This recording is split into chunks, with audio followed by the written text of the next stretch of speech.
अस्सलाम वालेकुम आतिफ भाई, ये अपनी 7 शॉट वाली अभी देख ले, अभी इसके ऊपर टेस्टिंग फायर करता हूँ, आप चेक कर लो।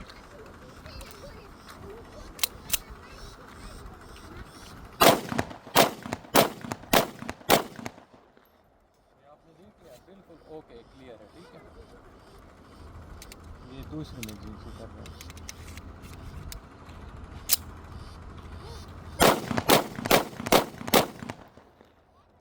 ये आपने चेक कर लिया, दोनों मैगजीनों से इंशाल्लाह दुआ दोगी, इस तरह की चीज़ बनी है, ठीक है।